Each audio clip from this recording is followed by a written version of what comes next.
Like it's like Sir, I think it was integrator. integrate. Okay. Can you see the slide? Yes, sir. So we studied about control sources or dependent sources using operational amplifier and replacing feedback elements by capacitor previously, which was actually resistor. We can get integration mathematical operation using this op-amp. And you know that op-amp is actually analog processor, analog circuit. It processes analog input signals. So,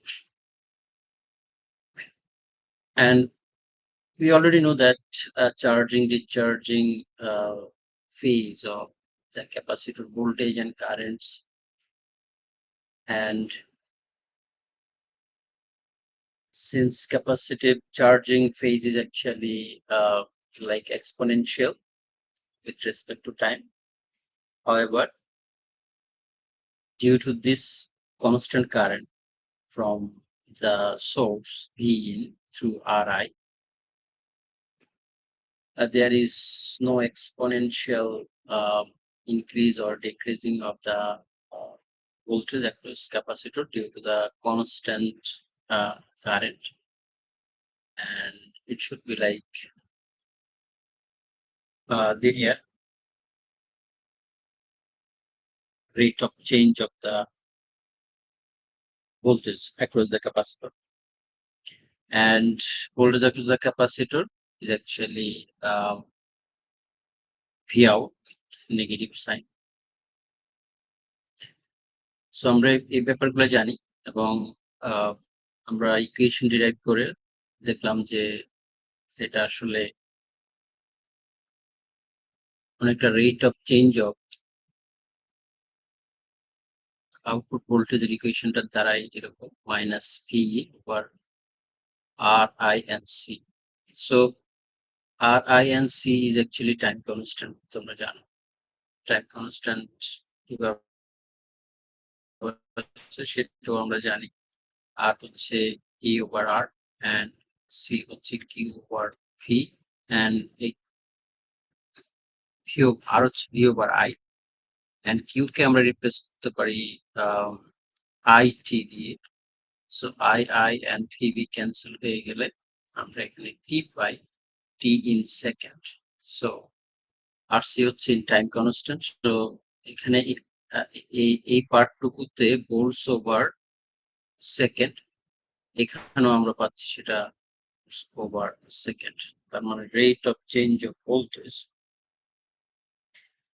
with respect to time. So output rate of voltage of rate of change of output voltage with respect to time is uh, defined by the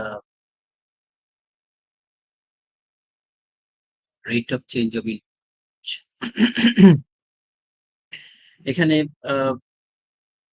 যে ইকুয়েশনটা আমরা পাওয়ার কথা আসলে যেহেতু এটা integrator, সেটা আসলে হবে এরকম V out, which is actually the function of time minus 1 over RC integral of V in of function t with respect to t। এই ইকুয়েশনটা এখান থেকে আসবে, কারণ এখান থেকে তুমি যদি দেখো যে delta V out is actually 1 over RC times E in times delta। So এখান থেকে সেই এর উপর ইন্টিগ্রেশনটা আসে এবং এটাকে ম্যাথমেটিক্যালি অয়লার্স ইকুয়েশন দিয়ে খুব সুন্দরভাবে ডিরাইভ করে দেখানো যায় যে এটি সেই সার্কিটের আউট, এবং সেই ম্যাথমেটিক্যাল ম্যানিপুলেশন গুলো আসলে এখানে বললে তোমাদের কাছে অনেকটা বোরিং লাগবে। সো আমি ইনশাল্লাহ যদি ইন পার্সন ক্লাসে তোমরা প্রেজেন্ট থাকো, আমি একদিন দেখাবো কিভাবে এই সার্কিটের output exactly, which is instantaneous output voltage equals to এই ইকুয়েশনটা হয়, সেটা আমি ওয়েলার্স ইকুয়েশন দিয়ে দেখাবো, কারণ অনেকগুলা ম্যাথমেটিক্যাল ম্যানিপুলেশন, ডিরাইভেশন, ইন্টিগ্রেশন এগুলো দেখাতে হবে। সো এটা আসলে অনলাইন ক্লাসের জন্য পুরোপুরি ফিল হবে বা অনেকটা তোমরা নিতেও পারবে না। সো এটা আউটপুটটা integration of input voltage, that is why it's called actually integrator. So output আমরা বের করতে পারি ইকুয়েশন দিয়ে। So output rate of change as output, সেটা হচ্ছে আসলে মাইনাস ইনপুটের rate of change. So input যদি আমাদের কোনো স্টেপ ফাংশন হয়, যে প্রথমে 0 ছিল, পরে একটা ভোল্টেজ পাওয়া গেল, যেটা স্টেপ ফাংশন বলে মোস্টলি। এই স্টেপ ফাংশন গুলো সাধারণত আমরা আমাদের যে ক্লক সিগন্যাল আছে সেখান থেকেও এটাকে এক্সটেন্ড করলে সেরকম হবে স্টেপ ফাংশনটাকে। সো এরকম একটা সিগন্যাল যদি আউটপুটে দিই, তাহলে দেখা যাবে যে এটা 0 থেকে নেগেটিভ দিকে, যেহেতু এটা নেগেটিভ সাইন, নেগেটিভ দিকে বাড়তে থাকবে এটা কনস্ট্যান্ট রেটে। সেই কনস্ট্যান্ট রেটে বাড়তে বাড়তে এক সময় কত পর্যন্ত বাড়বে, সেটা কি আমাদের অ্যাপ্লাইড যে মাইনাস ভিই তার সমান হবে কিনা সেটা ডিফাইন করবে যে এই ইনপুট ভোল্টেজ ভ্যালুটা। সো আমরা যদি দেখি এরকম একটা circuit where C is actually 1 microfarad, which is obviously a feedback elements, and 1 mega ohms, which is actually input resistance, and applied voltage is 1. So আমরা আউটপুটটা কিভাবে ক্যালকুলেট করি সেই জিনিসটা এখানে আমরা দেখতে পাচ্ছি যে আউটপুট অনেকটা ডিপেন্ড করতেছে যে 1/RC টাইমস ভি। এই আউটপুটের রেট অফ চেঞ্জটা কিরকম হবে সেটা ডিফাইন করবে অ্যাকচুয়ালি 1/RC ভ্যালুটা। তোমরা শুনতে পাচ্ছ আমাকে? Yes, sir. ওকে। এবং ভি ইনপুটটা তোমরা এখানে দেখতে পাচ্ছ যে 1/RC equals -1। This is actually the slope of the output, যে রেটে স্লোপটা বা স্ট্রেট লাইনটা নেমে যাচ্ছে। সো এখানে -1/RC এটা আসলে স্লোপটা নির্ধারণ করে। এখন তার সাথে যদি আমরা এখানে যদি 1 ভোল্টস মাল্টিপ্লাই করি তাহলে কত আসে?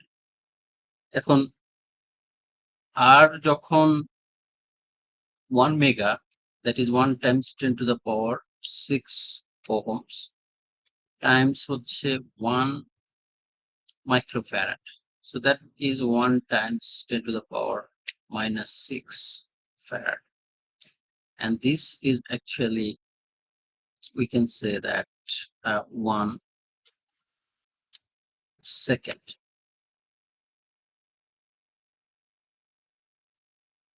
According to our derived unit from the previous slide, ohms times farad is actually in second. So এই ভ্যালুটা হচ্ছে 1. So 1 minus 1/RC তাহলে হবে -1, and -1 actually over second, and V হচ্ছে ইনপুট ভোল্টেজ হচ্ছে 1 volts. So এটাকে যদি আমরা মাল্টিপ্লাই করি তাহলে 1 volts -1 volts ওভার সেকেন্ড এরকম রেটে এটা হয়ে যাচ্ছে, এবং লাস্টে যে ভ্যালুটা আমরা পাবো সেটা হচ্ছে -1 volts. সো এখন যদি RC এর ভ্যালু যদি চেঞ্জ হয়, অবশ্যই RC এর ভ্যালুটা যদি -1/RC ভ্যালুটা যদি -10 হয়, তাহলে অবভিয়াসলি যে রেট অফ চেঞ্জ হবে সেই রেট অফ চেঞ্জটা হচ্ছে তোমার -10 এই স্লোপে নিচের দিকে নামতে থাকবে। স্লোপ বেশি হওয়া মানে স্টিপার হওয়া। সো বুঝতে পারতেছো এটার যে রেট অফ চেঞ্জ হবে, এটার রেট অফ চেঞ্জ অনেক বেশি হবে। তার মানে -1/RC এই ভ্যালুটা যত বেশি হবে তত বেশি স্টিপার হবে, যত কম হবে তত দেখা যাবে যে স্লোলি সে নামতেছে, 1/RC বেশি সে দ্রুত নামবে, আরো বেশি সে আরো দ্রুত নামবে, আর এরকম ভাবে সাধারণত কত রেট অফ চেঞ্জে বাড়বে সেটা সাধারণত 1/RC ডিফাইন করে, এবং ম্যাক্সিমাম কততে যাবে সেটা অবভিয়াসলি এই ইনপুট অ্যাপ্লাইড ভোল্টেজটা না পাওয়া পর্যন্ত আমরা জানি না, কারণ এই 1 ভোল্টস হলে সেটাকে আমরা এটার সাথে মাল্টিপ্লাই করে 1 ভোল্টস পাবো, আবার 1 ভোল্টস হলে এটার সাথে মাল্টিপ্লাই করে আমরা সেটা -10 ভোল্টস পাবো। সো সো এখানে -10 ভোল্টস পাবো তখন যদি আমরা এখানে প্লাস ভিসিসি যদি অ্যান্ড মাইনাস ভি যদি আমরা অবভিয়াসলি এই -10 ভোল্টস এর চেয়ে বেশি ইউজ করি, সাপোজ তোমরা ল্যাবে যেটা ইউজ করো 15 ভোল্টস -15 ভোল্টস, সেটা আসলে এখান থেকে পাওয়া যায়। সো যদি এখানে 15 ভোল্টস অ্যাপ্লাই করি অবশ্যই আমরা 10 ভোল্টস আউটপুটে পাবো, এরকম একটা বিষয়। সো এখানে obviously this is integrator circuit, কারণ ফিডব্যাক এলিমেন্টস হচ্ছে ক্যাপাসিটর এন্ড ইনপুট এলিমেন্টস হচ্ছে রেজিস্টর, এবং ইনপুটে অ্যাপ্লাইড যে ভোল্টেজটা ভি ইনটা যেটা এখানে অ্যাপ্লাই করা, সেই ভোল্টেজটা হচ্ছে আসলে একটা ক্লক পালসের মাইনাস দিকের যে ভ্যালুটা সেটা হচ্ছে -2.5 ভোল্টস অ্যান্ড ম্যাক্সিমাম যে ভ্যালু সেটা হচ্ছে +2.5 ভোল্টস। তার মানে এখানে তুমি যদি খেয়াল করো যে পোটেনশিয়াল ডিফারেন্স 5 ভোল্টস অ্যাকচুয়ালি এই দুই দুই ভোল্টেজ লেভেলের মধ্যে। তার মানে এটাকে আমরা লজিক 1 0 ধরতে পারি, এটাকে লজিক 1 লজিক 0 লজিক 1 এরকম ভাবে কনসিডার করতে পারি। আর যেহেতু 5 ভোল্টস, কিন্তু এই ধরনের লজিক ভোল্টেজ দিয়ে সাধারণত লজিক তৈরি করা হয় না, সেটা আমরা জানি। অবশ্যই সেটা 0 থেকে 5 ভোল্টসই হতে হবে, অথবা 0 থেকে -5 ভোল্টস হতে হবে এরকম। এখন এটা যদি এপ্লাই করি এখানে, তাহলে অবভিয়াসলি আমরা আউটপুটটা কিরকম পাবো সেটা দেখবো। তারপরও এখানে একটা বেটার একটা এক্সপ্লানেশন দেওয়া আছে যে যে টাইম ফর টি অন, এই পালসের যে অন টাইমটা সেটা এবং অফ টাইমটা দুইটাই দেওয়া আছে এখানে। দুইটি হচ্ছে 200 মাইক্রোসেকেন্ড 200 মাইক্রোসেকেন্ড। সো অবভিয়াসলি এখান থেকে আমরা যদি ক্যাপিটাল টি টা যদি বের করতে চাই, that is T on plus T of equals হবে 400 মাইক্রোসেকেন্ডস। সো 400 মাইক্রোসেকেন্ডস, তার মানে এই পজিটিভ -2.5 ভোল্টস থেকে যে এটা +2.5 ভোল্টস যাচ্ছে, তাহলে আমরা জানি যে আউটটা ধীরে ধীরে কমতে থাকবে, কমতে কমতে কোন পর্যায়ে যাবে, কত ভোল্টেজে গিয়ে থামবে, সেই ভোল্টেজটা ডিফাইন করবে আসলে এই 200 মাইক্রোসেকেন্ডস, as well as the voltage difference of the input voltage. So এটা আলটিমেটলি এরকম হবে। কিভাবে হচ্ছে সেটা আমরা একটু দেখি। আমরা ধরে নিচ্ছি যে ক্যাপাসিটরটা মনে করো তার দুই প্লেটের মধ্যে কোনো চার্জ স্টোর করা নাই, তাহলে তার অ্যাক্রস ভোল্টেজ 0। এই জিনিসটা আমরা জানি এবং বলে আসছি, তোমরাও জানো। তাহলে this is the equation we have derived for this integrator circuit, and obviously minus v in হবে আমার পজিটিভ দিকে হচ্ছে 2.5 ভোল্টস, and RIC এর ভ্যালুগুলো যদি আমরা এখানে 10 কিলো ওহমস এবং 0.01 মাইক্রোফ্যারাড বসাই, এবং তোমরা যদি এটাকে ম্যানিপুলেশন করো, তাহলে দেখবা যে তোমরা যেটা পাবা সেটা হবে যে -25 কিলো ভোল্টস পার সেকেন্ড। যদিও তোমরা এখানে ভোল্টস পার মাইক্রোসেকেন্ড একটা ভ্যালু পাবা, এটার ইউনিট হবে ভোল্টস পার মাইক্রোসেকেন্ড এটাকে যদি ম্যানিপুলেট করো, কিন্তু মাইক্রোসেকেন্ডে না রেখে আমরা তাকে অবশ্যই সেকেন্ডে কনভার্ট করবো, আর সেকেন্ডে কনভার্ট করলে তোমরা এটা পাবা, সেটা হচ্ছে -25 কিলো ভোল্টস পার সেকেন্ড। তার মানে আউটপুটের রেট অফ চেঞ্জ হচ্ছে 25 কিলো ভোল্টস পার সেকেন্ড আকারে, প্রতি সেকেন্ডে এত কিলো ভোল্টস পার আকারে সে বাড়তে থাকবে। কিন্তু এটাকে যদি আমরা মাইক্রোসেকেন্ডে রাখি, তাহলে সেটা পাবো আমরা সাধারণত -25 মিলি ভোল্টস পার মাইক্রোসেকেন্ড। পার মাইক্রোসেকেন্ডে মাত্র 25 মিলিভোল্টস নেগেটিভ দিকে বাড়তেছে এবং ম্যাক্সিমাম কত পর্যন্ত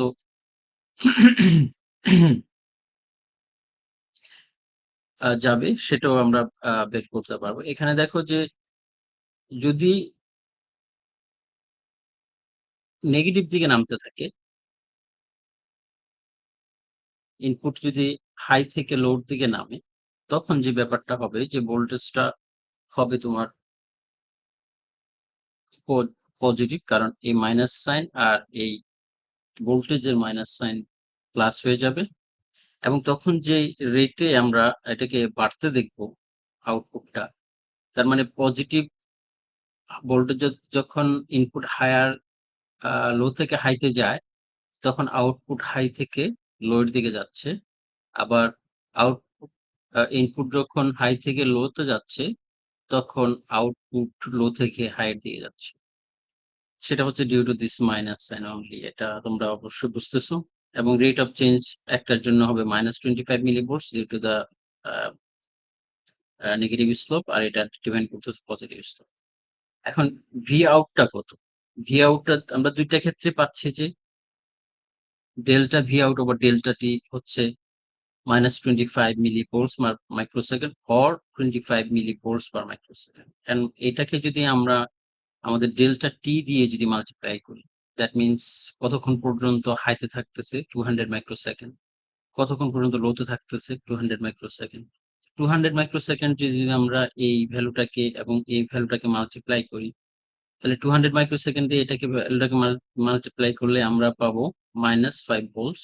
আর এটাকে যদি আমরা 200 মাইক্রোসেকেন্ড দিয়ে মাল্টিপ্লাই করি, তাহলে পাবো আমরা +5 ভোল্টস।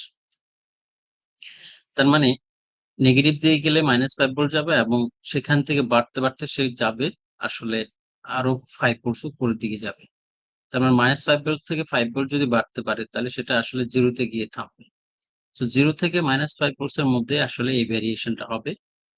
এটা এখানে আমরা দেখাতে পারি। এখন পরীক্ষায় যদি কখনো তোমাকে এই সি এর ভ্যালুটা চেঞ্জ করে দেয়, আর এর ভ্যালুটা চেঞ্জ করে দেয় এবং এখানে এই যে on time of time change করে দেয়, তাহলে সিম্পলি তোমরা সেই ভ্যালুগুলা দিয়ে তোমরা ক্যালকুলেট করে দেখবা যে আউটপুট ইনপুটের কিরকম ম্যাক্সিমাম ভোল্টেজ পাওয়া সম্ভব, অথবা এই রেট অফ চেঞ্জে সে কত মাইনাস কত ভোল্টেজে যাবে এবং মাইনাস সেই ভোল্টেজ থেকে আবার প্লাস কত ভোল্টেজ আসবে সেটা বোঝা যাবে।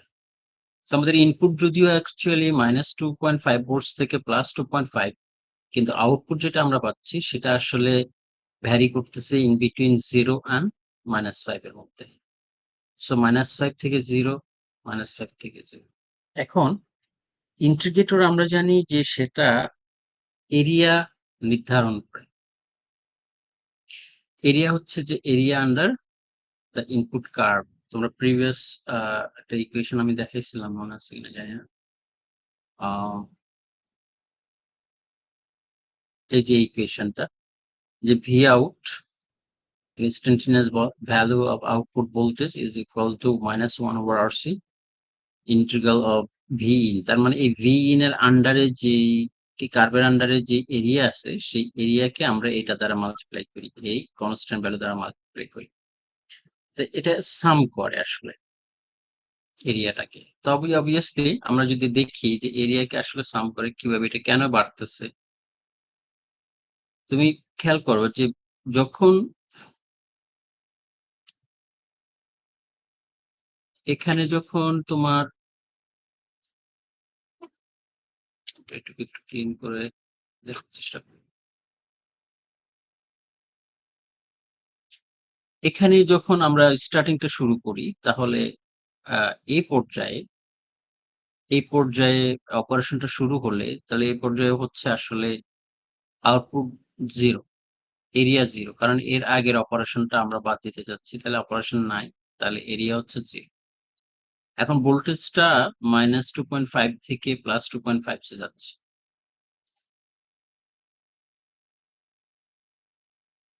আর সেটা আমরা যদি ধরে নেই যে -0 ভোল্টস থেকে 0 ভোল্টস থেকে প্লাসের দিকে যাচ্ছে, তাহলে এখানে দেখবো যে আমরা একটা টাইমে ভোল্টেজ হচ্ছে 0 বা -2.5, আরেক ওই সেম টাইমে ভোল্টেজ হচ্ছে +2.5। তার মানে এই যে -2.5 থেকে সে +2.5 যে যাচ্ছে তার কোনো টাইম লাগতেছে। সো টাইম যদি না থাকে তাহলে এরিয়া আমরা কোনোভাবেই বের করতে পারি না। কারণ height Times width is actually area. তো হাইট আমাদের আছে, ভ্যালুটা আছে, কিন্তু উইডথটা তার টাইমটা 0। এখন যতই এই ভোল্টেজটার দিকে বাড়তে থাকবে, সময় যত যাবে, এই পার্টিকুলার টাইমে তুমি যদি এরিয়া ক্যালকুলেট করো, তাহলে হাইট আছে তোমার, আবার উইডথও আছে। সো এটা যদি টি হয়, তাহলে এই হাইটের সাথে এই টি উইডথটা মাল্টিপ্লাই করবে। তাহলে অবভিয়াসলি একটু আগে যদি এরিয়া 0 ছিল, এখন কিন্তু এরিয়াটা 0।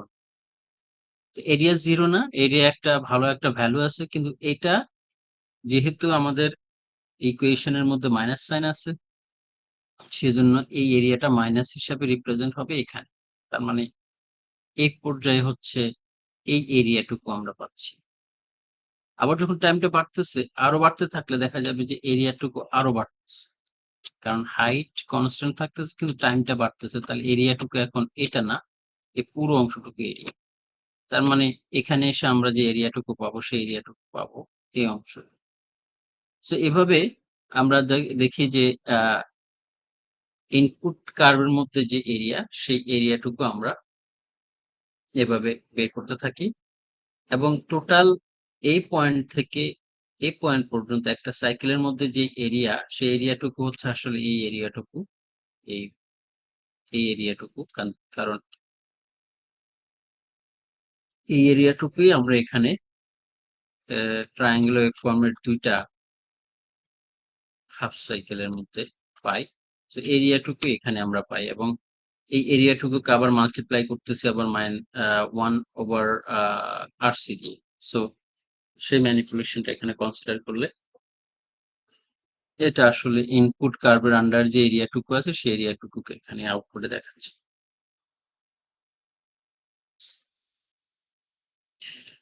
নাও এখানে আমরা যেটা দেখলাম সেটা আসলে হচ্ছে যে আইডিয়াল ইন্টিগ্রেটর। Ideal integrator. এখন প্র্যাকটিক্যাল ইন্টিগ্রেটর এর মধ্যে আইডিয়াল ইন্টিগ্রেটরের একটা পার্থক্য আছে, সেটা হচ্ছে যে ফিডব্যাক এলিমেন্টস ক্যাপাসিটর, সেই ক্যাপাসিটর অ্যাক্রসে প্যারালালে একটা রেজিস্টর অ্যাড করা হয়, যেটা ফিডব্যাক রেজিস্টর।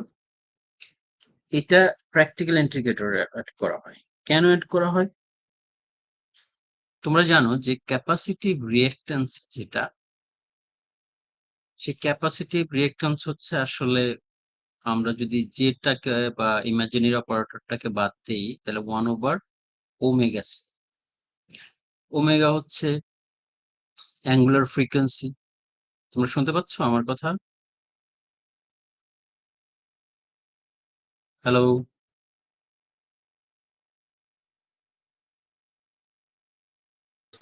Yes, sir. শুনতে পাচ্ছি। ওকে। সো ওমেগা ইকুয়ালস হচ্ছে 2πf টাইমস সি। সো এটা হচ্ছে ইন ওহমস ক্যাপাসিটিভ রিঅ্যাক্ট্যান্স। এগুলো সবই তোমরা জানো।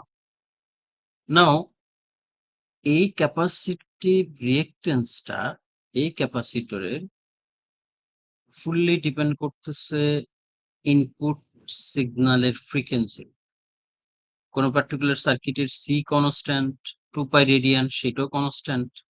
অনলি ভ্যারিয়েবল হচ্ছে frequency of the input signal. তার মানে এই সিগন্যালের যে ফ্রিকোয়েন্সি, সেটা বাড়তে পারে অথবা কমতে পারে। এখানে ফ্রিকোয়েন্সিটা হচ্ছে তোমার 1/T, which is actually 1/400 microsecond. So এটা বাড়তে পারে অথবা কমতে পারে।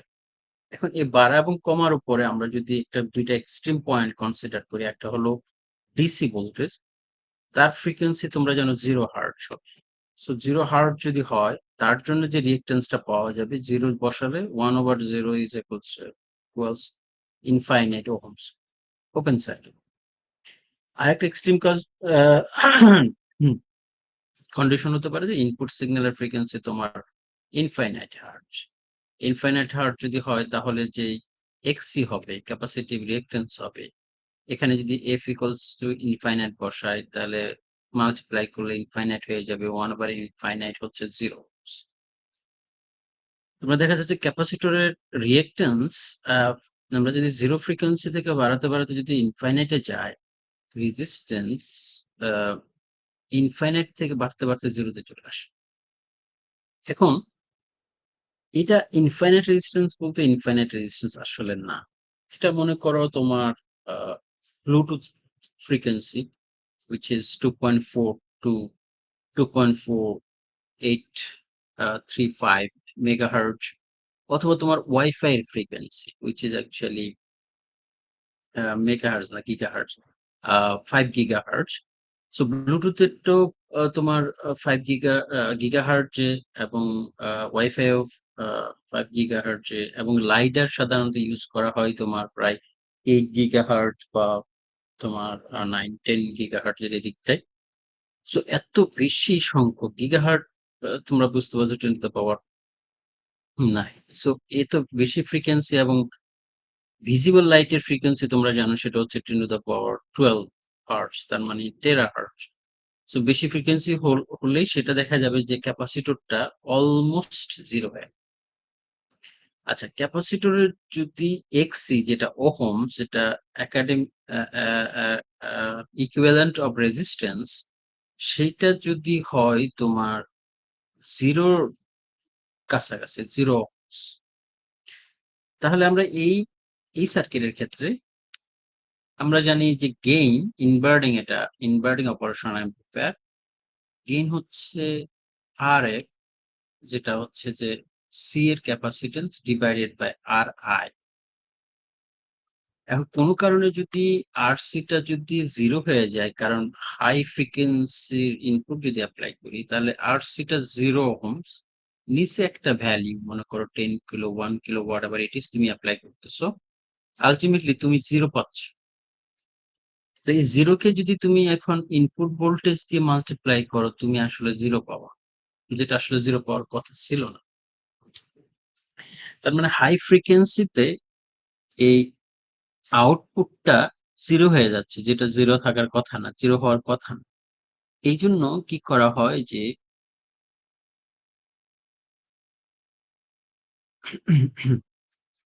এই ক্যাপাসিটর অ্যাক্রসে আবার লো ফ্রিকোয়েন্সি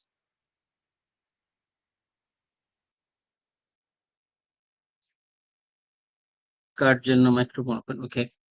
আবার যদি জিরো জিরো ফ্রিকোয়েন্সিতে আমরা চিন্তা করি, ডিসি ভোল্টেজ যদি অ্যাপ্লাই করি, ডিসি ভোল্টেজ অ্যাপ্লাই করলে দেখা যাবে যে তার ক্যাপাসিটিভ রিঅ্যাক্ট্যান্সের যে ওহমিক ভ্যালু সেটা আছে ইনফিনিট। জিরো ফ্রিকোয়েন্সিতে যদি দেখি তাহলে সেটা হচ্ছে minus infinity ohms over R I এর যে কোনো একটা ভ্যালু, সেটা ফাইনাইট ভ্যালু হবে আসলে ইনফাইনাইট টাইমস ওহমস। তার মানে গেইন ইনফাইনাইট হয়ে যাচ্ছে। গেইন যদি ইনফাইনাইট হয়ে যায়, তাহলে দেখা যাবে যে এটার সাথে যদি আমি কোনো ইনপুট মাল্টিপ্লাই করি, তাহলে সেটা আলটিমেটলি ইনফাইনাইট হবে। ইনফাইনাইট হবে। এখন ইনফাইনাইট হওয়া মানে কি আমি ইনফাইনাইট ভোল্টেজ তো পাবো না, আমি পাবো মাইনাস একটা ভোল্টেজ। সে মাইনাস ভোল্টেজ হচ্ছে আমি মাইনাস বি, যেটা ম্যাক্সিমাম অ্যাপ্লাই করব। তার মানে দেখো এটা কম্পারেটরের মতো একটা বিহেভ করবে। তার মানে আমি ইনপুট যখন ইউজ করব ডিসি, তখন আউটপুটটা হয়ে যাবে মাইনাস বি, যেটা আসলে একটা কম্পারেটরের মতো আচরণ করবে। অথবা ইনপুট যখন আমি মাইনাস একটা ভোল্টেজ ইউজ করব, আউটপুটটা হয়ে যাবে প্লাস ভিসিসি। তো এই জন্য এটা থেকে বাঁচার জন্য যেটা করা হয় সেটা হচ্ছে যে এই প্যারালাল রেজিস্টরটাকে ইউজ করা। তাতে কি সুবিধা হবে? সাপোজ ডিসি ভোল্টেজ অ্যাপ্লাই করলাম এর ইনপুটে, এবং ফ্রিকোয়েন্সি হচ্ছে জিরো। ফ্রিকোয়েন্সি জিরো হলে এক্সি হচ্ছে ইনফাইনাইট ওহমস। ইনফাইনাইট ওহমস যদি হয়ে যায়, ইনফাইনাইট হয়ে যাওয়া মানে হচ্ছে ক্যাপাসিটরটা ওপেন হয়ে যাওয়া। ক্যাপাসিটরটা যদি ওপেন হয়ে যায়, তাহলে আমরা বলতেছি যে আউটপুটটা হয় প্লাস ভিসিসি তে চলে যাচ্ছে, অথবা মাইনাস ভিই তে চলে আসতেছে। তোমাদের কোনো প্রবলেম হচ্ছে? আমার কথা শোনা যাচ্ছে ক্লিয়ার?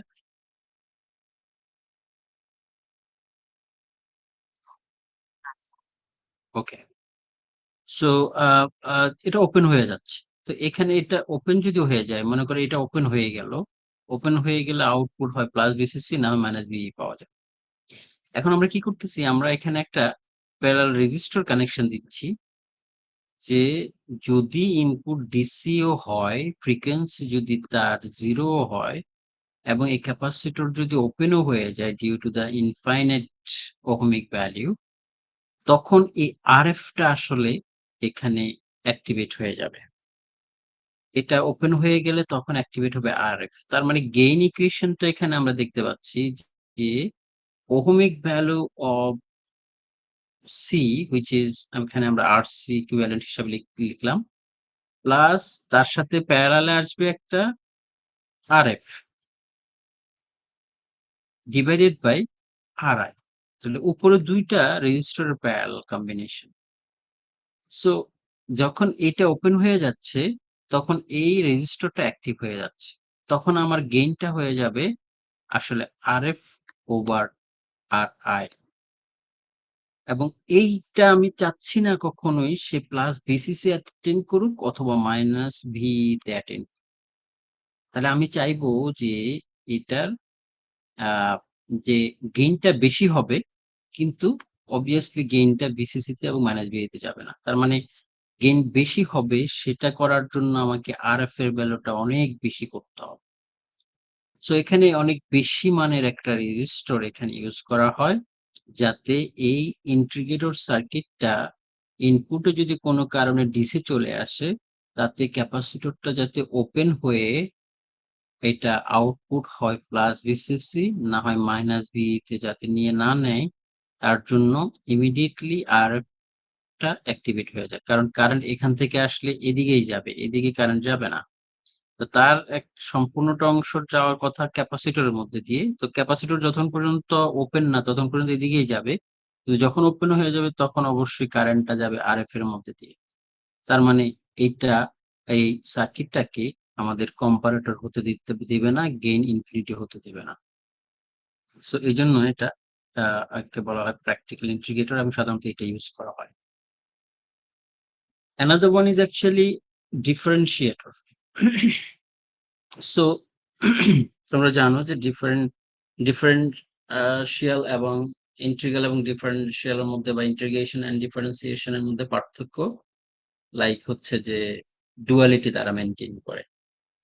ক্যাপাসিটর এবং ইন্ডাক্টরে যেমন ডুয়ালিটি মেনটেন করে, তেমনি differentiation and integration duality maintain করে।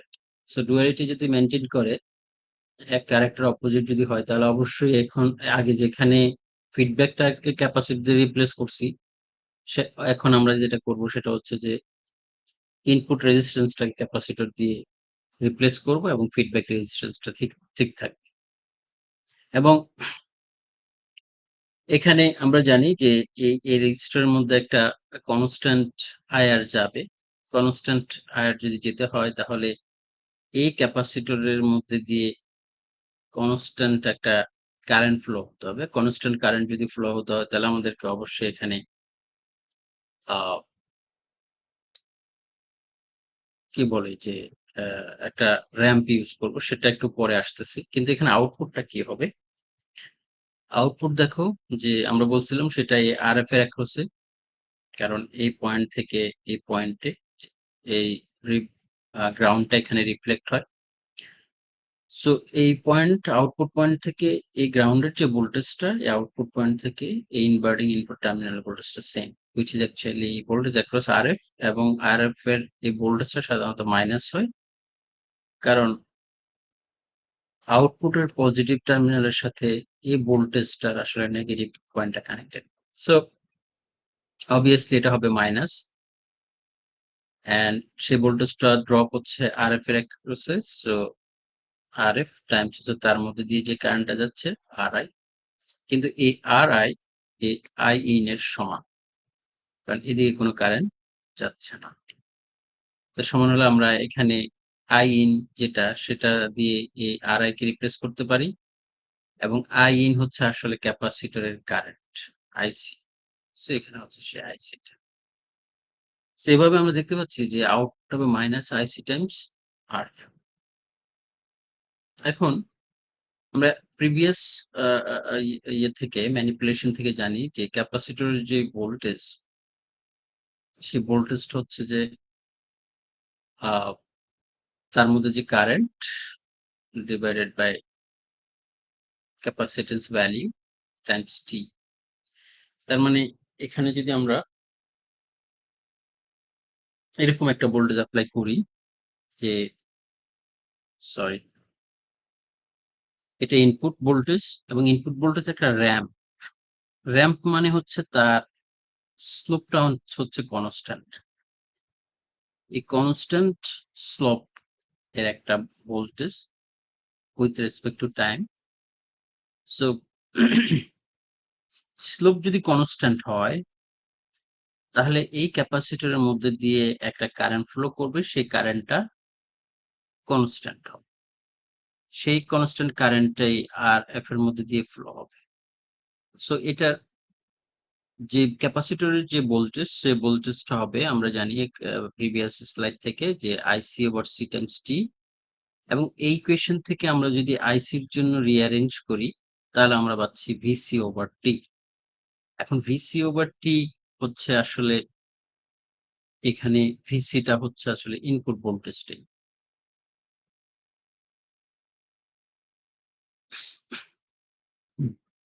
সো এই আইসিটাকে আমরা রিপ্লেস করব এই VC over T times C দিয়ে, এবং এটাই হচ্ছে সেই আউটপুট ইকুয়েশন। তাহলে আউটপুট ইকুয়েশনের মধ্যে আমরা পাচ্ছি যেটা minus sign due to this inverting operation amplifier. VC হচ্ছে যে capacitor across voltage, capacitor across voltage আসলে হচ্ছে যে এই V in divided by T. T করলে আমি যেটা পাচ্ছি সেটা হচ্ছে যে এটার স্লোপটা পাচ্ছি, টাইমস হচ্ছে যে ফিডব্যাক রেজিস্টার আছে এবং যে ক্যাপাসিটর আছে তাদের multiplication, that mean that is time constant. So RC হচ্ছে যে in second, second T in second, সেকেন্ডে সেকেন্ডে ক্যান্সেল হয়ে যাবে।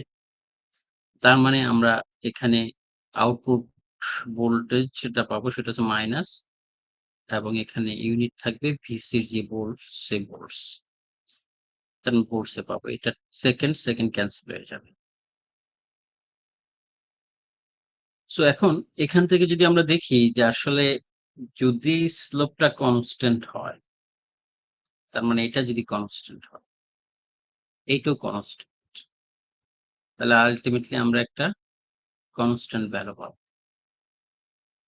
আবার এই স্লোপটা কনস্ট্যান্ট নেগেটিভ দিকে, তাহলে এই স্লোপটা যদি কনস্ট্যান্ট হয় তাকে কনস্ট্যান্ট ভ্যালু দিয়ে মাল্টিপ্লাই করলে পাবো, অবশ্যই কনস্ট্যান্ট পাবো। কিন্তু এটার স্লোপ নেগেটিভ, এই নেগেটিভের জন্য এখানে স্লোপের নেগেটিভ ভ্যালু আসবে, তাহলে তার জন্য আমি পাবো পজিটিভ।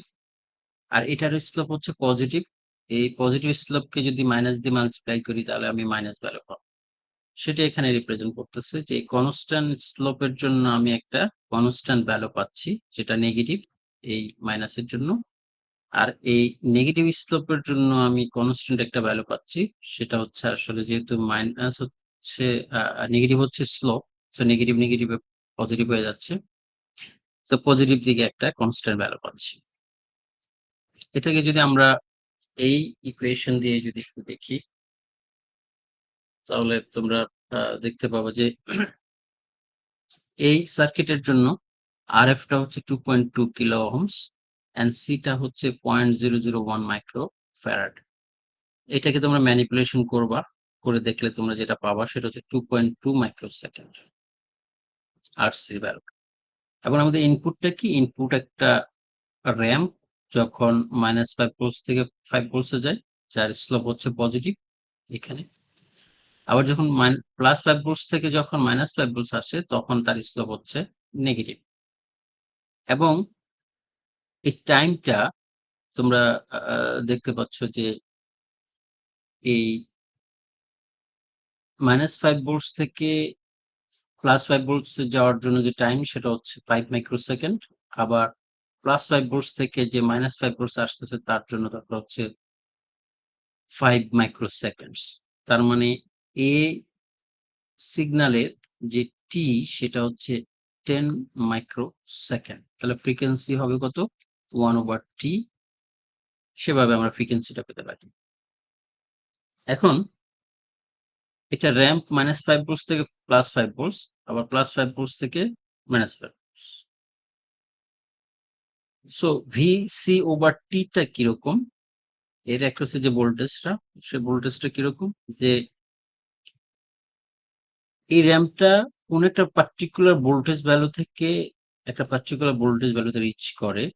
এই ২ পয়েন্টের মধ্যে যে পোটেনশিয়াল ডিফারেন্স, সেটি পোটেনশিয়াল ডিফারেন্সটা হচ্ছে 10 ভোল্টস। সো এই ভোল্টেজটা আমরা ক্যাপাসিটর অ্যাক্রসে পাবো, যেটা হচ্ছে ভিসি। তাহলে ভিসি ওভার টি, এটা আসলে এটার স্লোপটাকে নির্ধারণ করে। সেই ভিসি ওভার টি টা হচ্ছে তোমার 10 ভোল্টস ওভার 5 মাইক্রোসেকেন্ড। কারণ এই -5 ভোল্টস থেকে +5 ভোল্টস এ যেতে 5 মাইক্রোসেকেন্ড পরিমাণ সময় দরকার। তো 10 ভোল্টস কে যদি আমি 5 মাইক্রো ভোল্টস দিয়ে ডিভাইড করি, তাহলে আমি পাচ্ছি 2 ভোল্টস পার মাইক্রোসেকেন্ড। নাও এটা হচ্ছে 2 ভোল্টস পার মাইক্রোসেকেন্ড।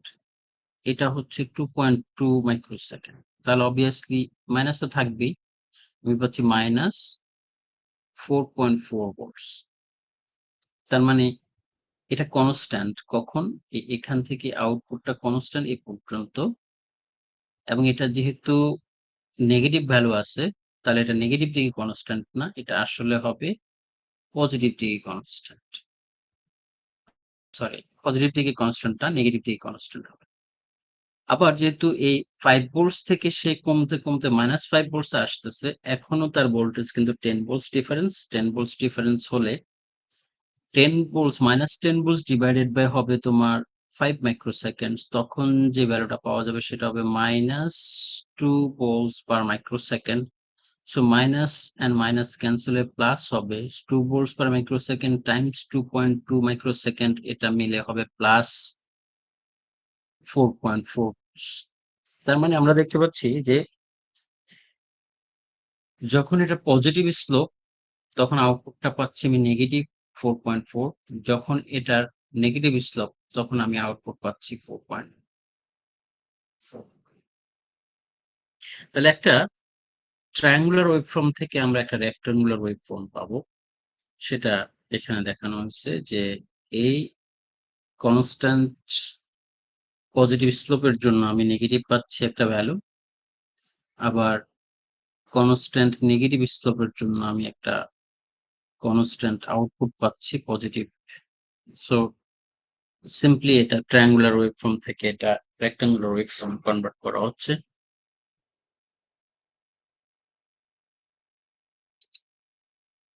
এখন আমরা দেখছিলাম যে আইডিয়াল ইন্টিগ্রেটরের সাথে একটা আরএফ ইউজ করে, ফিডব্যাক রেজিস্টার ইউজ করে আমরা প্র্যাকটিক্যাল ইন্টিগ্রেটর আমরা ডিজাইন করছি। সেরকম ভাবে আমাদের এই আইডিয়াল ইন্টিগ্রেটরটাকে আমাদেরকে প্র্যাকটিক্যাল করার জন্য, প্র্যাকটিক্যাল পারপাস ইউজ করার জন্য যেটা করতে হবে সেটা ক্যাপাসিটরের সাথে আইদার প্যারালাল অর সিরিজে একটা রেজিস্টার কানেকশন দিতে হবে। সেটা প্যারালাল সিরিজে হবে না প্যারালাল হবে, সেটা আমরা একটু দেখি। এগেইন আমরা জানি যে গেইন হচ্ছে আরএফ ওভার আর আই। এখানে কিন্তু আর আই নেই, এখানে হচ্ছে RC, that means capacitor equivalence resistance, and that is actually আমরা এখানে সুন্দরভাবে লিখতে পারি এক্সসি ইকুয়ালস হচ্ছে 1/2 পাই এফসি। এবং আমরা জিরোর জন্য বলছিলাম ফ্রিকোয়েন্সি যখন 0 হার্টজ, তখন এক্সসিটা হয়ে যাচ্ছে ইনফাইনাইট ওহমস। আবার ফ্রিকোয়েন্সি যখন হচ্ছে ইনফাইনাইট হার্টজ, তখন এক্সসি হয়ে যাচ্ছে তোমার 0 ওহমস। এখন দেখো, যদি আমি এক্সসি সমান যদি যেটা আরসি এখানে, সেটা যদি ইনফাইনাইট বসাই, তাহলে RF over infinite infinite Ohm's equals হয়ে যাবে আসলে 0 ওহমস। তাহলে এটা আমার প্রবলেম না। 0 সরি, ওহমস হবে না, 0 হবে। এটাকে যদি আমি ইনপুট দিয়ে মাল্টিপ্লাই করি, আমি 0 পেতেই পারি, কোনো প্রবলেম না। কিন্তু এখানে প্রবলেম হচ্ছে হায়ার ফ্রিকোয়েন্সিতে, কারণ হায়ার ফ্রিকোয়েন্সিতে যখন ফ্রিকোয়েন্সি ইনফাইনাইট, এক্সি সমান হচ্ছে 0 ওহমস, এখানে সেটা হচ্ছে আরসি। সো 0 ওহম যদি নিচে বসাই, উপরে সামথিং ভ্যালু, নিচে হচ্ছে 0, তাহলে সামথিং ওভার 0 ইকুয়ালস হচ্ছে ইনফাইনাইট। ইনফাইনাইট ইনফাইনাইট ভ্যালু কি? ইনফাইনাইট ভ্যালু হচ্ছে গেইন। তো গেইনকে যদি আমি ইনপুট দিয়ে মাল্টিপ্লাই করি, তাহলে আউটপুট হয়ে যাচ্ছে হয় প্লাস ভিসিসি, না হয় মাইনাস ভি। তার মানে এটা কম্পারেটরে কনভার্ট হয়ে যাচ্ছে। আমরা কম্পারেটরে কনভার্ট হতে দিতে পারবো না। আমরা কি করতে হবে, এই যে হায়ার ফ্রিকোয়েন্সির জন্য ক্যাপাসিটরের রিঅ্যাকট্যান্সটা 0 হয়ে যাচ্ছে, তার মিন্স এই ক্যাপাসিটরটা একটা শর্ট সার্কিটে রিপ্লেসড হয়ে যাচ্ছে due to the higher frequency, like Bluetooth frequency, WiFi frequency, lidar frequency. সেজন্য আমরা যেটা করব সেটা হলো যে হায়ার ফ্রিকোয়েন্সিতে যদি কখনো কোনো কারণে ক্যাপাসিটরটা যদি শর্ট হয়েও যায়, যাতে আমাদের এই যে minus R F over R I, এইটা কখনো ইনফাইনাইট না হয়। তার মানে আমরা ক্যাপাসিটরের সাথে কি করব, আর ইন একটা রেজিস্টর সিরিজে কানেকশন দেব। যখন ক্যাপাসিটরটা শর্ট হয়ে যাবে, তখন এই শর্ট সার্কিটের সাথে জিরো জিরো রেজিস্ট্যান্সের সাথে ইফেক্টিভলি আর ইন যোগ হয়ে যাবে। সো জিরো, আগে আর এন ছিল না, জিরো ছিল, ইনফাইনাইট হয়ে যাচ্ছিল, কিন্তু এখন 0 প্লাস আর ইন হওয়াতে এটা আর ইনফাইনাইট হওয়ার সম্ভাবনা নেই। তার মানে গেইন যদি ইনফাইনাইট না হয়, তাহলে অবভিয়াসলি সেটা প্লাস বিসিসি তে এবং মাইনাস ভি তে কখনো রিচ করবে না, তাহলে মানে কম্পারেটর হবে না। সো একটা প্র্যাকটিক্যাল পারপাসের যে অসুবিধা ছিল, সে অসুবিধাটা আমরা এই রেজিস্টরটা ইন সিরিজে কানেকশন দিয়ে ওভারকাম করলাম। কিন্তু অবশ্যই এই রেজিস্ট্যান্সের ভ্যালুটা খুবই কম হতে হবে, আর আমরা ইন্টিগ্রেটরে যে প্যারালাল রেজিস্টর তার ভ্যালুটা অনেক বেশি হতে হবে। সো কম ভ্যালুর একটা রেজিস্ট্যান্স এখানে আমরা সিরিজে দিলেই সেটা প্র্যাকটিক্যাল ডিফারেন্সিয়েটর হয়ে যাবে। নাও তোমরা এই আইসিটা ল্যাবে সাধারণত ইউজ করে থাকো। ল্যাবের এই আইসিটা দিয়ে যদি তুমি গুগলে সার্চ করো, তাহলে অবশ্যই তোমরা একটা ডেটা শিট পাবা। আমি সেই ডেটা শিট থেকে সাধারণত এই ভ্যালুগুলো নিচ্ছি। ডেটা শিটে প্রথম যেটা মেইনলি থাকে টেবিলটা, সেটা হচ্ছে যে অ্যাবসলিউট ম্যাক্সিমাম রেটিংস এর জন্য, যেটা আসলে বোঝায় যে এইটাই maximum rated voltage, current, etcetera etcetera. এর বেশি যখনই হয়ে যাবে তখনই আইসিটা পুড়ে যাবে। সো ভিসিসি, যেটা আমরা পিন নাম্বার 7-এ অ্যাপ্লাই করি, সেটা আমাদের যেই, এটা হচ্ছে কমার্শিয়াল পারপাস, এটা হচ্ছে তোমার ইন্ডাস্ট্রিয়াল পারপাস, ও এটা হচ্ছে তোমার মিলিটারি পারপাসের জন্য ইউজ করা হয় সাধারণত। তো আমরা যেটা ইউজ করি সেটা সাধারণত 741C। 741Cটার জন্যই এই supply voltage plus minus 22 volts. তার মানে ভিসিসি বা পজিটিভ ভোল্টেজ হবে ম্যাক্সিমাম তুমি 22 ভোল্ট অ্যাপ্লাই করতে পারবা, আর ভি হচ্ছে যে মাইনাস 22 ভোল্ট অ্যাপ্লাই করতে পারবা। অথবা তুমি একটাকে যদি জিরোতে কানেকশন দাও, পিন নাম্বার 4 কে যদি 0 ভোল্টস কানেকশন দাও, তাহলে পিন নাম্বার 7 কে তোমাকে 22 ভোল্টস কানেকশন দিতে হবে। এর বেশি তুমি পারছো না। সো আরেকটা হচ্ছে যে ডিফারেন্সিয়াল ইনপুট ভোল্টেজ। তোমরা জানো দুই ইনপুট টার্মিনালের মধ্যে যে পোটেনশিয়াল ডিফারেন্সটা, সেটা হচ্ছে ডিফারেন্সিয়াল ভোল্টেজ। সেটা ম্যাক্সিমাম যেটা হতে পারে either plus 30 volts or minus 30 volts, এর চেয়ে বেশি কখনোই হওয়া যাবে না। আর আমরা জানি যে সেই ডিফারেন্সিয়াল ভোল্টেজটা হচ্ছে আসলে V plus minus V minus. So তুমি প্লাস 30 ভোল্টস মাইনাস 30 ভোল্টস মানে হচ্ছে যে তুমি যদি ভি নন ইনভার্টিং ইনপুট টার্মিনালে 15 ভোল্টস অ্যাপ্লাই করো, আর ইনভার্টিং টার্মিনালে যদি -15 ভোল্টস তুমি অ্যাপ্লাই করো, তাহলে যেটা হবে সেটা হবে 30 ভোল্টস প্লাস 30 ভোল্টস ডিফারেনশিয়াল। তার মানে প্রতিটা ইনপুট টার্মিনালে আইদার তুমি positive 15 volts or negative 15 volts তুমি অ্যাপ্লাই করতে পারো। এর চেয়ে বেশি তুমি ইনপুট ভোল্টেজ অ্যাপ্লাই করতে পারবা না। সো সেই জিনিসটি এখানে দেখানো হয়েছে। সো ডিফারেনশিয়াল ইনপুট থেকেও আমরা এটা ডিরাইভ করতে পারি এবং এখানে অলরেডি দেওয়া আছে। সো আমাদের অত মাথা ব্যথার কারণ নেই। আর এটা ম্যাক্সিমাম যেই পাওয়ার হ্যান্ডলিংটা করতে পারে আমাদের যে ল্যাবের যে আইসিটা, সেটা হচ্ছে 500 milliwatt. And output short circuit duration হচ্ছে ইনফাইনাইট। তার মানে আউটপুটে কখনো যদি শর্ট সার্কিট হয়েও যায়, তাহলে সার্কিটটা আসলে কোনো রকম কোনো প্রবলেম হবে না। কারণ তোমরা জানো যে অপারেশন অ্যাম্প্লিফায়ারের লাস্টে আমরা দেখছিলাম যে 50 ওহমস এবং 20 ওহমস দুইটা রেজিস্টর আছে এবং দুইটা ট্রানজিস্টর আছে। ট্রানজিস্টর যদি স্যাচুরেশনে চলেও যায়, কিন্তু কারেন্টটা লিমিট করবে সেই 25 plus 50 Ohm's, 75। So 75 Ohm's current limit করবে এবং শর্ট সার্কিট হয়ে গেলেও কোনো রকম কোনো কম্পোনেন্ট পুড়ে যাবে না। সো সেই জিনিসটি এখানে বলতেছে। আর operating free air temperature range হচ্ছে এখানে তুমি দেখতেই পাচ্ছ যে আমাদের যে সিটা আছে কমার্শিয়াল পারপাসের জন্য আমরা যেটা ইউজ করি, সেটা হচ্ছে 0 ডিগ্রি থেকে 70 ডিগ্রি সেলসিয়াস। কারণ আমাদের টেম্পারেচার সাধারণত কখনো জিরোতে যায় না, কিন্তু যদি মিলিটারি পারপাস ইউজ করা হয় তোমরা জানো সেটা আহ, রাশিয়াতে ইউজ করলে একরকম হবে, সৌদি আরবিয়াতে একরকম হবে, বা কাতার কুয়েতে একরকম হবে। আবার ইন্ডাস্ট্রিয়াল পারপাসে সেটা যদি ইউজ করি, সেটা সাধারণত ইন্ডাস্ট্রিয়াল পারপাসের যেই, মনে করো যদি সেটা যদি স্টিল রিরোলিং মিলস হয়, সেখানে যদি ইউজ করে, তাহলে অবশ্যই ডিফারেন্ট ডিফারেন্ট টেম্পারেচার আছে। সেই ডিফারেন্ট ডিফারেন্ট টেম্পারেচার সাধারণত আহ, এই আইসি ইউজ করার মতো না। কারণ তখন স্পেশাল আইসি বা অনেক ক্ষেত্রে হার্ডওয়্যার ইউজ করা যায় না, তখন ইউজ করতে হয় সাধারণত সফট সেন্সর। তোমরা যদি গুগলে সার্চ করে দেখো, দেখে সফট সেন্সর ইউজ করা হয় ওই সকল ইন্ডাস্ট্রি গুলোতে। স্টোরেজ টেম্পারেচার সাধারণত -65 থেকে 150 সবার জন্য। সো এটা সমস্যা নেই, আমরা এটাতেই কিন্তু স্টোর করি। আমাদের মাত্র হয় 22, 25 ডিগ্রি, 27 ডিগ্রি, 30, ম্যাক্সিমাম 45 হতে পারে Bangladesh.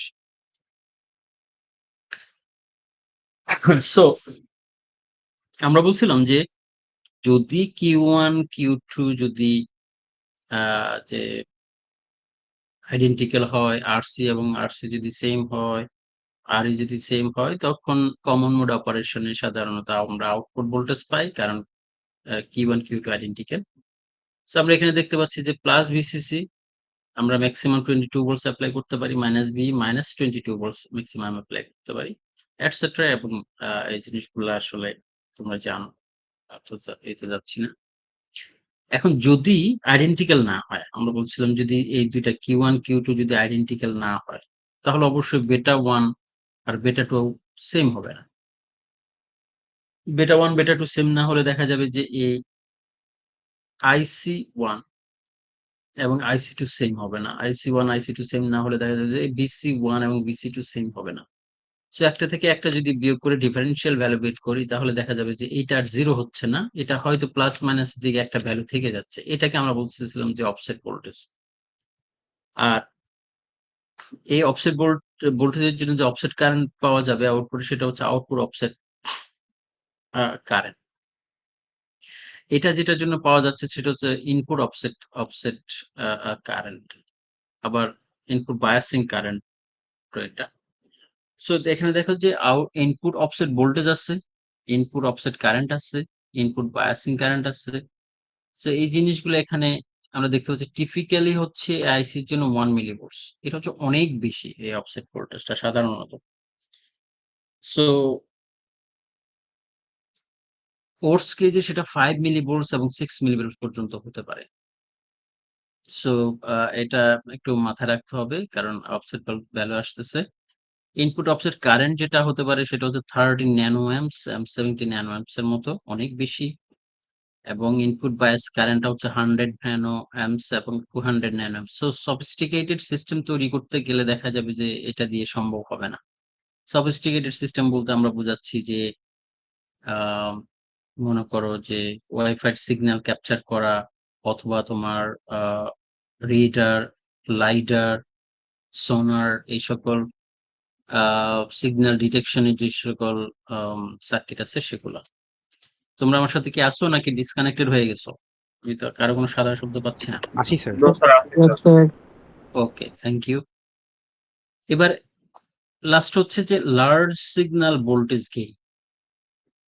Large signal voltage gain তোমরা জানো, সে ভোল্টেজটা আমরা ল্যাবে বলে আসছিলাম যে AVD or differential mode gain অথবা এডি ডিফারেন্সিয়াল মোড গেইন, এই ডিফারেন্সিয়াল মোড গেইনটা আমরা ইনফাইনাইট ধরে নিছি, কিন্তু প্র্যাকটিক্যালি অপ অ্যাম্পের জন্য এটা হচ্ছে আমরা ল্যাব ক্লাসে কত জন বলছিলাম 200,000, right?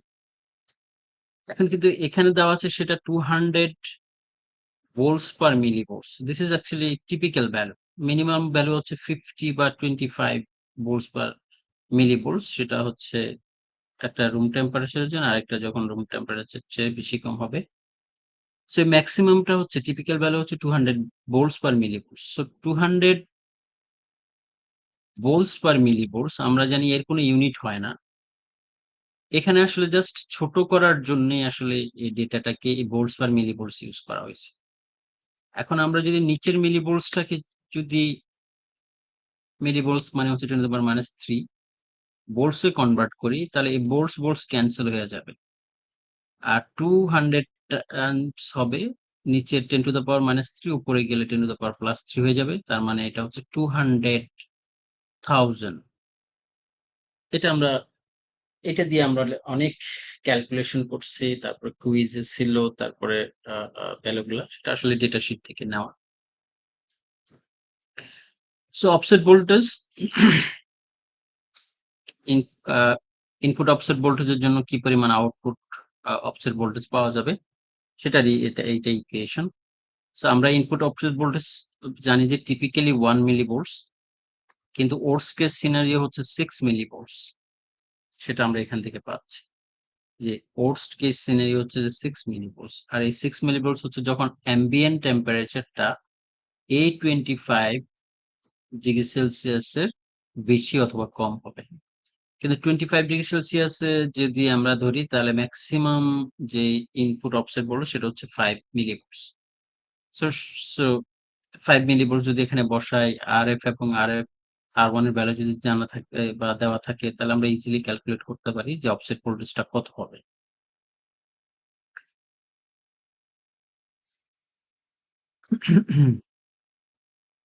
So offset voltages and currents. So এখানে ইনপুট বায়াস কারেন্ট আছে, দেখবেন ইনপুট বায়াস কারেন্ট হচ্ছে 100 nano amps and 200 nano amps.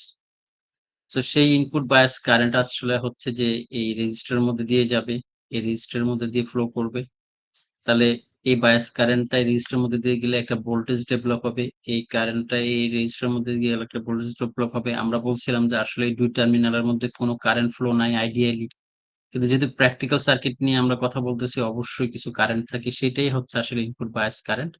So input bias current যখন ফ্লো হবে তখন অবভিয়াসলি এখানে কোনো ভোল্টেজ অ্যাপ্লাই করে না করেও আমরা দেখা যাবে যে এখানে একটা ভোল্টেজ ডেভেলপ হবে আর1 এর অ্যাক্রসে, আর3 এর অ্যাক্রসে, সেটাকে আমরা সেপারেটলি এখানে দেখাইছি। সো এখানে সেপারেটলি দেখানোর পরে অবভিয়াসলি যে আউটপুট কি হবে, কারণ এটা হচ্ছে ডিফারেন্সিয়াল মোড অপারেশন। তো ডিফারেন্সিয়াল মোড অপারেশন তোমরা সাবট্রাক্টর থেকে জানো যে কিভাবে আউটপুট ক্যালকুলেট করতে হয়, তো সেই জিনিসটা তোমরা ক্যালকুলেট করবো অথবা বইতে দেওয়া আছে, বইতে একটু দেখে নিও। Common mode rejection ratio define করে যে আসলে আইসিটা কত বেটার এবং কত ভালোভাবে নয়েজকে সে ক্যান্সেল করে। সো সেটা হচ্ছে 90 ডিবি। আমাদের common mode rejection ratio in ডিবিতে এরকম ছিল যে 20 log of 10 CMRR in dB. So সেটা হচ্ছে এখানে 90। এখন এই 90 থেকে যদি তোমাকে বলা হয় যে CMRR-টা বের করো, তাহলে জাস্ট রিভার্স প্রসিডিউরে তুমি CMRR-টা বের করবা এবং সেটার ভ্যালু অনেক বেশি হবে। শর্ট সার্কিট কারেন্ট এই ব্যাপারটা দরকার নেই। আউটপুট সুইং, স্লিউ রেট কত বাজে? ৩৯। আচ্ছা, আমরা নেক্সট ক্লাসে এই স্লিউ রেট থেকে পরেরগুলা পড়বো। এগুলো একটু ইম্পর্টেন্ট। আজকে সময় হয়ে গেছে, সো আমরা এখন অ্যাটেন্ডেন্সটা, কারো কোনো কোশ্চেন আছে?